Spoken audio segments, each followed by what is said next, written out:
हरे कृष्णा। राधे राधे। सभी भक्तों को सादर प्रणाम। भक्तों, आप नियमित हमारे चैनल पर प्रातः 6 बजे भादव मास महात्म्य की कथाएं श्रवण करते हैं। साथ ही प्रातः 6:30 बजे श्रीमद् भागवत पुराण की कथाएं भी श्रवण करते हैं। सभी वारों की कथाएं, तिथि ज्ञान इत्यादि की जानकारी भी आपको हमारे चैनल के माध्यम से दी जाती है। भक्तों, यदि अभी तक आपने चैनल को सब्सक्राइब नहीं किया है तो अवश्य ही कर लें। साथ ही बेल आइकन भी प्रेस कर लें, जिससे आने वाले हर नए वीडियो का नोटिफिकेशन आपको समय पर मिल सके। भाद्रपद मास महात्म्य के कल के अध्याय में पार्वती जी का स्वयंवर और महादेव जी के साथ उनका विवाह की कथा का रसपान किया था। भक्तों, भाद्रपद मास महात्म्य के आज के इस अध्याय में देवताओं द्वारा महादेव जी की स्तुति, कामदेव का दाह तथा महादेव जी का मेरु पर्वत पर गमन की कथा का रसपान करेंगे। तो चलिए भक्तों, वीडियो शुरू करते हैं। ब्रह्मा जी कहते हैं, अमित तेजस्वी महादेव जी का विवाह हो जाने पर इंद्रादि देवताओं के हर्ष की सीमा न रही। उन्होंने भगवान शंकर को प्रणाम किया और इस प्रकार स्तुति आरंभ की। देवता बोले, पर्वत जिनका लिंगमय स्वरूप है, जो पर्वतों के स्वामी हैं, जिनका वेग पवन के समान है, जो विकृत रूप धारण करने वाले तथा अपराजित हैं, जो क्लेशों का नाश करके शुभ संपत्ति प्रदान करते हैं, उन भगवान शंकर को नमस्कार है। नीले रंग की चोटी धारण करने वाले अंबिकापति को नमस्कार है। वायु जिनका स्वरूप है और जो सैकड़ों रूप धारण करने वाले हैं, उन भगवान शिव को प्रणाम है।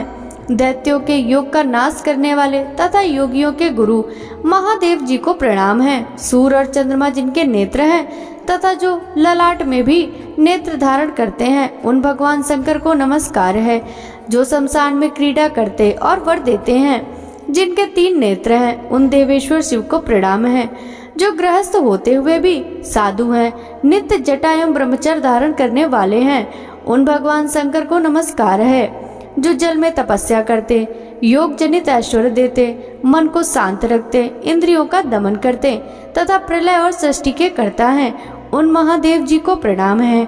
अनुग्रह करने वाले भगवान शंकर को नमस्कार है। पालन करने वाले शिव को प्रणाम है।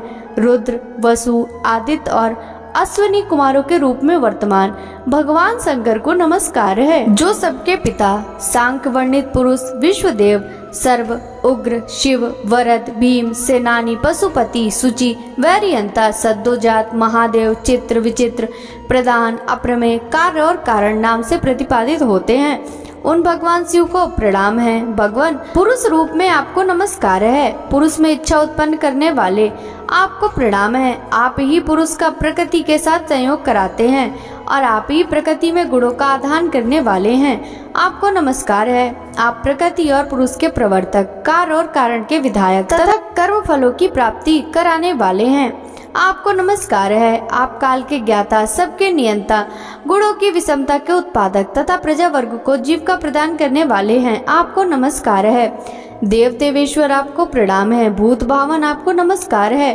कल्याण में प्रभु, आप हमें दर्शन देने के लिए प्रसन्न मुख एवं सौम्य हो जाइए।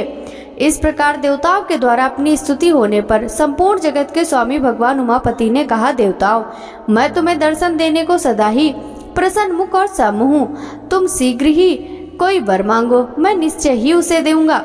देवता बोले, भगवान, यह वर आपके ही हाथ में रहे। जब आवश्यकता होगी तब हम मांग लेंगे। उस समय आप हमें मनोवांछित वर दीजिएगा। एवं मस्तु कहकर महादेव जी ने देवताओं तथा अन्य लोगों को विदा किया और स्वयं प्रमथ गणों के साथ अपने धाम को चले गए। ब्राह्मणों, जो इस स्तोत्र का श्रवण या पाठ करता है, वह संपूर्ण लोकों में जाने की शक्ति प्राप्त करता है और देवराज इंद्र की भांति देवताओं द्वारा पूजित होता है। महादेव जी अपने धाम में प्रवेश करके जब सुंदर आसन पर विराजमान हुए, तब वक्र स्वभाव वाले क्रूर कामदेव ने उन्हें अपने बाणों से भिड़ने का विचार किया।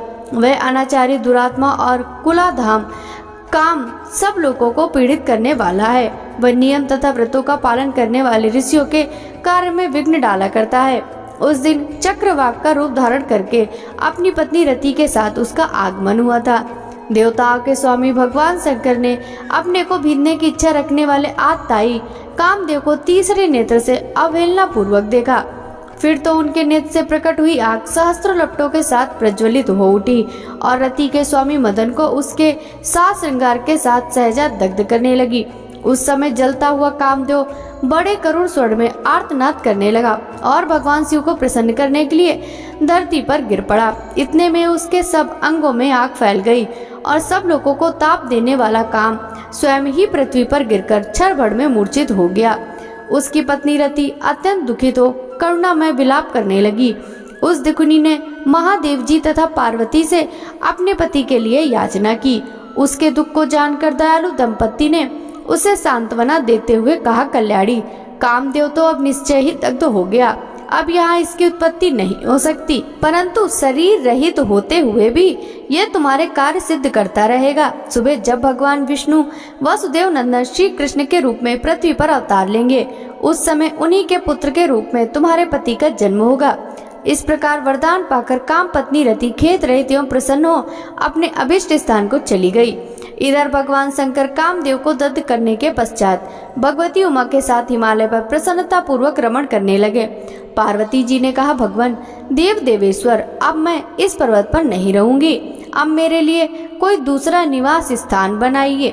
महादेव जी बोले, देवी, मैं तो सदा तुमसे अन्यत्र रहने को कहता था, किंतु तुम्हें कभी अन्य किसी स्थान का निवास पसंद नहीं आया। आज स्वयं ही तुम अन्यत्र रहने की इच्छा क्यों करती हो, इसका कारण बताओ। देवी ने कहा, देवेश्वर, आज मैं अपने महात्मा पिता के घर गई थी। वहाँ माता ने मुझे एकांत स्थान में देख उत्तम आसन आदि के द्वारा मेरा सत्कार किया और कहा, उमे, तुम्हारे स्वामी दरिद्र हैं, इसलिए सदा खिलौने से खेला करते हैं। देवताओं की क्रीड़ा ऐसी नहीं होती। महादेव, आप जो नाना प्रकार के गढ़ों के साथ विहार करते हैं वह मेरी माता को पसंद नहीं।